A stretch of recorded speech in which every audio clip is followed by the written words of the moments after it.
एक दिन जब पति घर आया तो उसने देखा कि घर में हर चीज़ बिखरी हुई है। बच्चे नाइट सूट में बाहर खेल रहे थे। घर के अंदर खिलौने जैसे तैसे बिखरे पड़े थे। डाइनिंग टेबल पर खाना खुला पड़ा था। कपड़े सोफे पर और कुर्सियों पर बिखरे हुए थे। गीला तौलिया बेड पर पड़ा हुआ था, जिसे पति ने नहाने के बाद वही छोड़ दिया था। अखबार भी सोफे पर बिखरे हुए थे और बच्चे के खाने में बर्तन भी जैसे तैसे पड़े थे। रसोई में गंदे बर्तनों का ढेर था और घर का कोई काम नहीं किया गया था।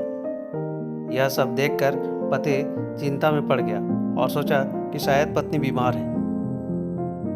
जब वह पत्नी के पास गया तो देखा कि वह आराम से किताबें पढ़ रही थी। यह देखकर पति का गुस्सा बढ़ गया और उसने चिल्लाते हुए पूछा, यह सब क्या हो रहा है?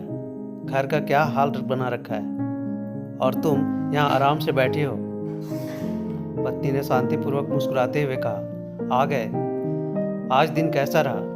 पति का गुस्सा और बढ़ गया और वह चिल्ला कर बोला, मेरी छोड़ो, यह बताओ घर का यह हाल क्यों है? पत्नी ने हंसते हुए जवाब दिया, तुम्हें याद है, तुम मुझसे हमेशा पूछते रहते हो कि मैं घर में सारा दिन क्या करती हूँ। तो आज मैंने कुछ नहीं किया। जो तुम देख रहे हो वह एक दिन का है। यह सब नतीजा जब मैंने कुछ नहीं किया। पत्नी ने समझाया कि घर के काम कितने महत्वपूर्ण होते हैं। उन्होंने बताया कि घर में काम करना भी उतना ही महत्वपूर्ण है जितना बाहर का काम करना। पति ने महसूस किया कि घर के कामों का मूल्य समझना और उसकी सराहना करना कितना जरूरी है।